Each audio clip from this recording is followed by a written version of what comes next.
you can still do even if your exams are really close. If your first year and semester exams are near and you feel lost, behind, or confused, then this video is for you. Hi, this is Nana, and I'm not here to teach you how to become a topper. I am here to tell you what I did wrong and what actually helped me later, and what you can still do even if your exams are really close. Because मुझे पता है कि कोई भी हम में से कोई भी कॉलेज में आके तो पहले से नहीं पढ़ रहा होता, वो लोग तभी पढ़ते हैं जब एग्ज़ाम बिल्कुल आ चुका होता है. So you are at the right place at the right time. So my biggest mistake was studying only when I felt like it. कभी कभी तो मैं बहुत ज़्यादा पढ़ लेती थी, लाइक नोट्स बना रही हूँ, ये कर रही हूँ, वो कर रही हूँ, और कभी कभी आई एम जस्ट लाइक यार अभी तो बहुत ज़्यादा टाइम है, एंड ऐसे करते करते कब एंड सेमेस्टर एग्जाम्स पास आ गए मुझे पता ही नहीं चला. इसने बहुत बड़ा मैस क्रिएट कर दिया, मेरे को बहुत ज़्यादा स्ट्रेस होने लगा, और जब एंड सेमेस्टर बिल्कुल नज़दीक आ गए थे एंड उस चीज़ ने मुझे बहुत ज़्यादा प्रेशराइज कर दिया था कि यार अब तो पढ़ना पड़ेगा, ये भी है वो भी है. And when you are in the first semester first year में, you don't know how the question paper is, कैसे आ रहा है, मार्किंग स्कीम कैसा होता है, कुछ भी नहीं पता होता. So you are more scared and confused and lost. And my second mistake was कि मैंने सारी चीज़ें कलेक्ट कर ली थी. मैंने बहुत सारे पीडीएफ्स कलेक्ट कर लिए थे, मैंने वीडियोस ढूंढ के रखा था कि ये वीडियोस मैं देखने वाली हूँ, एंड बहुत सारे नोट्स भी कलेक्ट कर लिए था. बट ये सब देख के मुझे और ज़्यादा एंशियसनेस होने लगा था कि यार मैं इतना सब कैसे करूँगी. So this was the mistake I that कि सारी चीज़ें इकट्ठा कर ली, जो ज़रूरत नहीं है वो भी मैंने रख लिया है कि बाई चांस मैं ये भी पढ़ लूँ तो शायद मुझे ज़्यादा मार्क्स आ जाएंगे. And third mistake was I was trying to memorise everything कि बिना समझे सब कुछ मेमोराइज कर लूँ, बट ऐसे नहीं होता है. मैंने सारी चीज़ें मेमोराइज करने की कोशिश की जबकि मुझे उसे अंडरस्टैंड करना चाहिए था, and I didn't do that. My fourth mistake was thinking that I have a lot of time, जो कि हर एक फर्स्ट ईयर का बच्चा करता है. आई थिंक पूरा कॉलेज लाइफ ही ऐसा होता है, but you don't have to do that. Okay, मुझे ऐसा लगता था that I have a lot of time, okay, and I can study later. I used to procrastinate things and it didn't help me. नहीं help करता ये.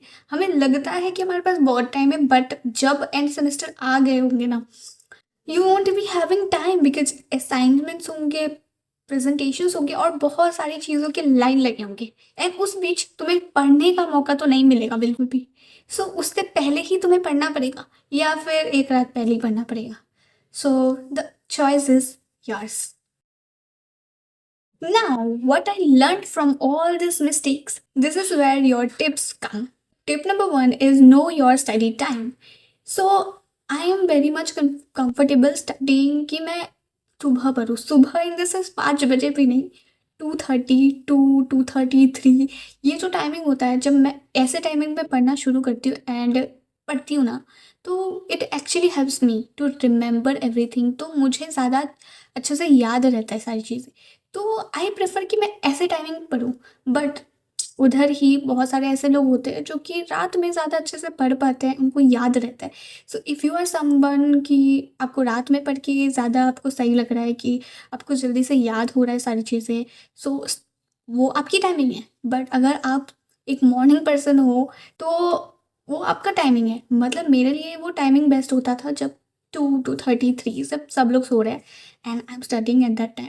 तो मुझे जल्दी से याद हो रही है सारी चीज़ें, मुझे समझ आ रहा है अच्छे से, and that is my timing. Okay, but ये मुझे बाद में रियलाइज़ हुआ. पहले आई यूज टू थिंक दैट रात को मुझे पढ़ना चाहिए बिकॉज सब लोग रात को ही पढ़ते हैं. So don't listen to others opinion, या फिर इंस्टाग्राम में देख लिया कि ये टाइमिंग अच्छा होता है तो इसी टाइमिंग पे पढ़ेंगे. No, that's not how it works. So know your timing कि आप कब अच्छे से पढ़ सकते हो.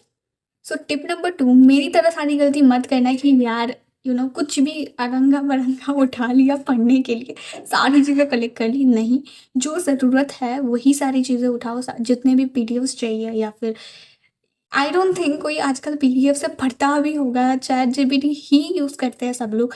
सो चैट जीपीटी से भी अगर पढ़ रहे हो ना, सारे नोट्स के पहले ही नोट्स बना लो उसके, चैट जीपीटी में अगर रख रहे हो. Even if you are not writing person like me, मेरा ऐसा है कि अगर मैं लिख नहीं रही हूँ तो मुझे मेरे दिमाग में कुछ नहीं जा रहा है, I'm like that type of person. I have to write. So I do that. I write all the notes I make. मैं पहले अगर ऐसा है कि टाइम बिल्कुल भी नहीं है तो मैं समझ रही हूँ और समझ के लिख रही हूँ, पॉइंटर्स बना के छोटे छोटे। ऐसा नहीं है पूरा लिख रही हूँ, बट जितना मुझे याद मतलब ऐसा लिख रही हूँ कि मुझे याद भी हो रहा है, पॉइंटर्स भी लिख रही हूँ, वैसे मैं लिख लेती हूँ तो दैट मुझे याद भी रहे एंड मुझे ज़्यादा मेहनत भी ना करनी पड़े। बट यहाँ मेहनत तो करनी पड़ रही है अगर मैं लिख रही हूँ। तो अपना सिलेबस जान लो कि सिलेबस क्या है। ग्रुप में मत पूछना एक रात पहले कि सिलेबस क्या है, वो आपको पता होनी चाहिए सिलेबस क्या है। एंड सारे सोर्सेज जहाँ से भी आप पढ़ने वाले हो, चैट जीपीटी से नोट निकाल लो, अगर पीडीएफ से पढ़ने वाले हो तो पीडीएफ कलेक्ट कर लो। These are very important. एक रात पहले आपको हो सकता है कि ना मिले, ठीक है, कुछ भी हो सकता है। एक रात पहले पे मत निर्भर रहो कि एक रात पहले सब हो जाएगा, नहीं होगा, क्योंकि ये फर्स्ट सेमेस्टर है, फर्स्ट ईयर का, आपको कुछ भी नहीं पता कैसे क्या होता है। सो डू इट पहले से, ठीक है। Now here comes the third tip, don't study everything, study smart. Okay, तो आपको सारी ही चीज़ें पढ़नी नहीं है। अगर आपके पास टाइम कम है, मुझे पता है आपके पास टाइम कम है, इसलिए तो आप इस वीडियो को देख रहे होंगे। बिल्कुल डेफिनेटली आपके पास टाइम कम है। तो अगर आपके पास टाइम कम है तो आपको सारी चीज़ें एक बार में नहीं पढ़नी है, पहले वो सारी चीज़ें पढ़ो जो कि इम्पॉर्टेंट है। आई डोंट नो, अगर आपको ये भी नहीं पता कि इम्पॉर्टेंट क्या है, अगर नहीं पता है तो जाओ चैट जीपीटी में सर्च करो या फिर किसी फ्रेंड से पूछ लो कि क्लास में अगर कुछ बताया हो कि इम्पोर्टेंट क्या है या फिर इम्पोर्टेंट क्वेश्चंस दिए हैं तो वो देख लो। पहले सारी इम्पोर्टेंट चीज़ें पढ़ो, सारी एक साथ उठा के पढ़ने बैठ जाओगे तो दिमाग में कुछ नहीं जाएगा, क्योंकि स्ट्रेस बहुत है कि ये भी करना है वो भी करना है, अभी तक कुछ किया तो है नहीं मैंने। So don't do that. Okay, सारी पहले इंपॉर्टेंट चीज़ें पढ़ो पहले, या फिर जो रिपीटेड क्वेश्चंस है, अगर आपको मिल जाए किसी सीनियर के पहले ईयर के क्वेश्चन पेपर्स तो वो ले लो, एक बार देख लो कि रिपीटेड क्वेश्चंस कौन से हैं, या फिर ये क्वेश्चन आ गया है तो ऐसे टाइप का हो सकता है कि इस बार भी आ जाए। सो डू दैट। वो चीज़ों को और ज़्यादा ईजियर बना देता है कि आपको सारी चीज़ें एकदम से नहीं पढ़नी है, सारे पहले इंपॉर्टेंट वंस पढ़ लो एंड बाकी सारी चीज़ों को समझ लो ताकि आप खुद से बना के लिख लो। सी यार, मेमोराइज करने की गलती मत करना, अंडरस्टैंड करो चीज़ों को। ऐसा नहीं होना चाहिए कि यार तुम रट्टा मार के चले गए, आया वो कुछ नहीं, फिर कुछ नहीं कर पाओगे, ठीक है। ये अंडरस्टैंडिंग की ही चीज़ है। अगर आप अंडरस्टैंड नहीं कर रहे हो, सिर्फ रट्टा मार के जा रहे हो सकता है वो क्वेश्चन ना आए आपके पास, कोई और क्वेश्चन दे दे, तब आप क्या करोगे। सो अंडरस्टैंड योर टॉपिक, ठीक है। So tip number 4, how to not get distracted. So this is something I have used it myself, tried and tested वाला चीज़ है। सो अगर आपको डिस्ट्रैक्ट नहीं होना है, आप चैट जीपीटी से पढ़ रहे हो, तो मेरी की आदत है कि मैं लैपटॉप से नहीं पढ़ सकती, मुझसे लैपटॉप से पढ़ा नहीं जाता, नोट्स तो बनाती ही नहीं हूँ, पता नहीं पहले बनाती थी। तो everything I am studying from ChatGPT, I am studying from my phone. अब how to not get distracted when you have your phone in your hand. Reels तो स्क्रॉल होंगी ही होंगी, ऐसे कैसे हो सकते हैं कि रील्स स्क्रॉल नहीं हो रही है। तो कैसे नहीं होगा मैं बता रही हूँ यहाँ पे। तो आपको क्या करना है, that you have this much portion, और मान लेते हैं कि यूनिट 1 एग्जाम के पहले ही पढ़ रहे हो, मान लेते हैं हम लोग, ठीक है। अगर नहीं पढ़ रहे हो तो ये मान लो कि एक टॉपिक या फिर कोई भी एक unit, it depends on you, जब तक ये कंप्लीट नहीं होता है I will not touch my phone, या पढ़ने के अलावा किसी भी और चीज़ के लिए मैं अपना फ़ोन यूज़ नहीं करूँगी या करूँगा, वट एवर। एंड ये आप किसी और को नहीं, अपने आप को बोल रहे हो, this is something that you have to do. अगर आपका ब्रेन बोल रहा है कि यार एक ही रील देखेंगे, आपको अपने ब्रेन को बोलना है no no no, we won't do it until and unless we don't complete it, we won't do it. And ये एक बार कर लिया ना, अगर आपके पास एक ही रात बचा है, यही चीज़ रिपीट करते जाओ कि यार अभी थोड़ा ही बचा है, फिर ये कर लेते, फिर रील्स देखेंगे, अब और थोड़ा सा ही बचा है, ये कर लेते, फिर न्यूज़ देखने बैठ जाएंगे। सो ये ऐसे आप क्या कर रहे हो पता है, आप अपने दिमाग को बोले जा रहे हो कि हाँ हम लोग इसके करने के बाद हम कर लेंगे। एंड आपको दिमाग को क्या पता कि थोड़ा है बड़ा है क्या है, आप तो बोलते जाओगे कि अभी थोड़ा ही है, तो थोड़ा थोड़ा करके आप पूरा कंप्लीट कर लो, उसके बाद गिव योरसेल्फ सम रिवॉर्ड, कुछ अच्छा खा लो या फिर रील्स देख लो, देख लेना, बट एक बार पहले कंप्लीट कर लो। और जब तक नहीं कंप्लीट किया ना, तब तक अपने खुद से नहीं देखना। तो खुद से अगर तुम झूठ बोल रहे हो ना, then you are going to fail, और कुछ नहीं होगा, बैक लग जाएगा और कुछ भी नहीं लेना है। एंड बैक लग गया ना, ये इजी नहीं होता है, ठीक है। फिर थर्ड सेमेस्टर में फिर से देना है वही पेपर, थर्ड सेमेस्टर के चैप्टर रहेंगे वही, ये इसी सेमेस्टर का नहीं पढ़ा जा रहा है, वही थर्ड सेम में जाके प्रीवियस सेम का भी पढ़ना है। इतनी मेहनत क्यों करनी है, इससे अच्छा इसी बार पढ़ लो अच्छे से। So do that, tell your mind कि अभी है, ये है, इतना पढ़ने से पहले रील्स में नहीं जाना, इंस्टाग्राम तो खोलना ही नहीं है जब तक ये कंप्लीट नहीं होता। संकल्प ले लो, संकल्प अपने आप से कि नहीं, जब तक नहीं होगा तब तक फोन नहीं चलाएंगे किसी दूसरे काम के लिए। यार किसी का कॉल भी आ रहा है तो इग्नोर करो यार, पहले पढ़ाई फिर दूसरों की हेल्प करो, खुद की हेल्प नहीं कर रहे हो दूसरों की हेल्प तो करनी ही मत जाओ फिर, ठीक है। Now here comes the thing जो मैंने ऑलरेडी बोल दिया है, still I am telling you here also, understand your topic, ठीक है। मेमोराइज करके चले मत जाओ, एक एक जो टॉपिक है ना उसको पहले समझो कि क्या बोला गया है, ठीक है। अगर तुमको कोई भी क्वेश्चन दे दिया, हम वैसे मेमोराइज करके जा भी रहे तो हम लोग खुद से ही लिख रहे हैं ना, लिख तो हम खुद से ही रहे हैं, मोस्ट ऑफ द पर्सन, मुझे पता है कि खुद से ही आप लोग लिखने वाले हो, वहाँ पे जाके अपनी ही स्टोरी बना के आ जाओगे। बट उसके लिए आपको पता तो होना चाहिए ना कि टॉपिक में चल क्या रहा है। अगर आपको पता ही नहीं है कि टॉपिक के अंदर क्या चल रहा है तो क्या ही लिखोगे। तो अंडरस्टैंड करो हर एक टॉपिक को अच्छे से, सो दैट वहाँ पे आप अपनी ही कहानी बना के आ सको, एंड मार्क्स मिल जाएंगे, अच्छे से लिखोगे तो मिल जाएंगे। बट अंडरस्टैंड टॉपिक, मेमोराइज करने की गलती मत करना, ठीक है। पॉइंटर्स को याद रखो, जो भी पॉइंटर्स है लाइक हेडिंग्स है वो सब याद रखो। अगर इम्पोर्टेंस बोल रहे हैं, इम्पोर्टेंस में क्या क्या वो हेडिंग्स क्या क्या है वो याद रख लो, वो क्या बोल रहा है, ताकि आप अगर आप हेडिंग्स याद रख रहे हो कि यार ये था, तो आप खुद से तो लिख सकते हो ना, तो वो सब याद रख लो, बाकी समझ लो कि वो बोल क्या रहे, ठीक है। Now how to write in your exam, so even if you know less, write clearly, ठीक है। आपको अपने प्रोफेसर्स को ये समझने नहीं देना कि आप बेवकूफ़ हो, नहीं नहीं नहीं, आपको ये नहीं समझने देना है कि आपको कुछ भी नहीं आता। आपको अच्छे से लिखना है, क्लियर लिखना है, जो भी लिख रहे हो ना, अगर आप कम लिख रहे हो ना बट अच्छे से लिख रहे हो ना तो आपको मार्क्स मिलेंगे, बिलीव मी आपको मार्क्स मिलते हैं, ठीक है। बट आपको क्लियर एंड अच्छे से लिखना होगा कि आप क्या बोलना चाह रहे हो, कुछ भी लिख के मत आ जाओ कि समझ ही नहीं आ रहा। पॉइंट्स में लिखो, पॉइंटर्स में ही लिखो। See I am telling you here my story, जो मेरे जूनियर ने मिड सेमेस्टर में ये गलती की, उसने क्या किया, I think it was 10 marks का question and what she did, she is writing writing writing, 1 घंटे का पेपर है, एक ही क्वेश्चन को लिख रही है लिख रही है लिख रही है, पैराग्राफ में लिख रही थी, उसका टाइम ही चला गया, लिटरली उसने एक ही क्वेश्चन को अच्छे से लिखा और वो लिख ही नहीं पाई बिकॉज वो पैराग्राफ में लिख रही है एंड उसको लगा कि इतना तो लिखना बनता ही है, तो इसमें उसने बाकी क्वेश्चंस नहीं लिखे। सो ऑलवेज राइट इन पॉइंट्स, अगर आप पॉइंट्स में लिख रहे हो ना, एक तो फायदा क्या हो रहा है, जो चेक कर रहा है ना उनके पास उतना भरपूर टाइम नहीं होता है कि वो पूरा पढ़े क्या लिखा है क्या नहीं लिखा है, हैंड राइटिंग में मैटर करता है, अगर नहीं है तो अगर उनको हैंड राइटिंग पसंद नहीं आए हो सकता है वो काट दे। तो पॉइंट्स में आप जब लिख रहे हो ना वो ऐसा लिख रहे हैं कि नीट एंड क्लीन है, जो लिखा है साफ साफ क्लियर लिखा है, इससे पता चल रहा है आपको पता क्या है। And उनको ज़्यादा मेहनत मशक्कत नहीं करनी पड़ रही है समझने में, यार इतना बड़ा पैराग्राफ कौन पढ़ेगा, क्या आप पढ़ोगे, कोई नहीं पढ़ता। सो थिंक प्रॉपरली, आपको पॉइंटर्स में लिखना है, ऊपर अच्छे से हेडिंग भी लिखना है कि आप लिख क्या रहे हो। So headings like a said, headings को अच्छे से पढ़ लो ताकि पॉइंटर्स में बना बना के लिखो कि ये चीज़ है, इसके अंदर ये आता है।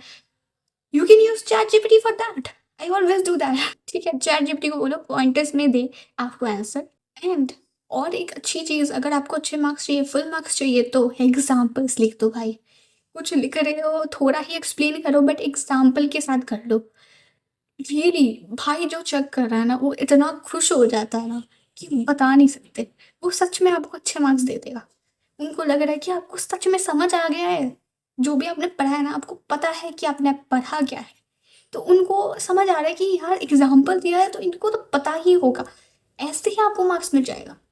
एंड ये चीज़ मुझे बोलनी तो नहीं चाहिए बट फिर भी बोल देती हूँ, यार ब्लैंक छोड़ के मत आओ, कोई भी पेपर का क्वेश्चन कुछ भी आया है, इसलिए मैं बोलती हूँ हर एक यूनिट को अच्छे से पढ़ के जाओ, यार समझ लो, ठीक है। अगर पढ़ भी नहीं रहे हो तो समझ लो, ऐसा नहीं होना चाहिए कोई भी क्वेश्चन आ गया ना आपको उसके बारे में कुछ भी नहीं पता, कुछ भी छोड़ के नहीं आना है, ब्लैंक नहीं छोड़ना है। अगर आप कुछ भी लिख रहे हो ना टीचर कुछ तो मार्क्स दे देगा, बट अगर आप आप पूरा ब्लैंक छोड़ के आ रहे हो, कौन क्या मार्क्स देगा आपको? कैसे मार्क्स देगा? नहीं दे सकता ना। अगर आपको एक वर्ड भी पता है ना, उसके बारे में ही लिख के आ जाओ, बट लिख के आओ, ब्लैंक मत छोड़ो, कुछ भी ब्लैंक मत छोड़ो। इसलिए पूरा यूनिट जो भी है A to Z at least go through तो करो ही सारी यूनिट्स में, कि आपको पता हो कि यूनिट में है क्या आखिर मेरे पास। अगर आपने क्लासेस अटेंड किए होंगे तो आपको पता होने चाहिए, अगर नहीं किए होंगे तो सारे गो थ्रू तो एक बार कर ही लो, कि आपको ऐसा ना हो कोई क्वेश्चन आ गया एंड आपको पता ही ना हो वहाँ पे क्या आना चाहिए क्या नहीं आना चाहिए। ठीक है, गो थ्रू तो कर ही लेना है। Here comes your elder sister advice for you. So, देखो, आपने आप को ना दूसरों से कंपेयर मत करो। This is what I have done not in my first year, but मैंने स्कूल में बहुत किया है। That I use to compare myself with other people, that oh they are getting good marks more than me and I am not getting that. जब तक मैं इस सोच के साथ थी ना, मेरे मार्क्स इम्प्रूव नहीं हुए। ठीक है, एंड अगर आप भी ऐसे करोगे ना, सोच रहे हो कि यार उसको ज़्यादा मिल गया मुझे क्यों नहीं मिला, नहीं, आपको ऐसा नहीं करना है। आपको ये देखना है कि आप अपने आप को इम्प्रूव कर रहे हो या नहीं। अगर लास्ट एग्जाम में आपको थोड़ा कम मिला है, कि आप इस बार उतनी मेहनत कर रहे हो, उससे ज़्यादा बेस्ट दे रहे हो, एंड उससे अगर थोड़ा भी आपको ज़्यादा आया ना, then you have done your best. ठीक है, always remember that your competition is not other people, your competition should be always with yourself. ये आप कितना ज़्यादा इम्प्रूव कर रहे हो अपने आप को। ठीक है, वही सबसे ज़्यादा मैटर करते हैं, और कोई चीज़ मैटर नहीं करती दूसरों को कितना मिल रहा है, उस इंसान को क्या मिल रहा है, कौन टॉप कर रहा है नहीं कर रहा है, क्या आप बेटर बन रहे हो, that words matters the most. And one more tip is that अगर आपको अच्छे से समझना है ना सारे टॉपिक को, then do one thing that अगर आपको कोई फ्रेंड है या फिर कोई भी है जिसको समझ में नहीं आ रहा है, अगर समझ आ भी गया, देन ऑल्सो तुम अगर उसको समझा रहे हो ना, and if you are studying from the same ChatGPT के नोट्स या फिर सेम नोट्स से पढ़ रहे हो ना, एक साथ पढ़ो। जब हो जाए रिवाइज एक साथ करो, and when you are studying together ना एंड यू आर मेमोराइजिंग कि या दिस क्वेश्चन का this is what the headings are, this is what this topic is about, and अगर आप उसको समझा रहे हो या फिर एक साथ पढ़ भी रहे हो समझ के, then it actually helps you a lot. मतलब आपको पूरा टॉपिक अच्छे से समझ में आ जाता है। Do it and tell me if it works और not. Now here comes one practical activity for you all. After this video, take one subject, one topic, study it and understand it. Understand करना है, ठीक है, memorize नहीं, understand करो। And जब तक वो complete नहीं हो जाता, वो पूरा टॉपिक जब तक complete नहीं हो जाता, आपको अपना फ़ोन यूज़ नहीं करना है। अगर आप फ़ोन से भी पढ़ रहे हो तो इंस्टाग्राम, व्हाट्सएप या कोई भी सोशल मीडिया ऐप, गेम कुछ भी नहीं यूज़ करना है, कुछ भी यूज़ नहीं करना है जब तक आप उसको कंप्लीट नहीं कर लेते तब। This is your practice how you can study आपके एग्ज़ाम वाले टाइम पे। ठीक है, अभी से ख़त्म होगा ना, अभी जाके आप प्रैक्टिस करोगे, क्योंकि we are not going to wait for tomorrow, day after tomorrow, because we will do it now, right now, okay. And after you are done with your activity and comment done or tell me which subject you started with, how you felt and if you cheated or not. क्या आपने बीच में phone use किया या फिर नहीं? देखो, अपने आप से और मुझसे झूठ नहीं बोलना, ठीक है? तो सच सच बताओ कि आपने सच में वो एक्टिविटी किया या नहीं? कमेंट सेक्शन में बताओ। अब you are doing it for yourself, not for me, not for anyone else. देखो, एग्ज़ाम तो पास करना ही है, तो क्यों ना अच्छे मार्क्स के साथ ही कर ले। So why not to try this? अब मैंने कुछ बोला है तो एक्सपीरियंस के साथ ही बोला होगा।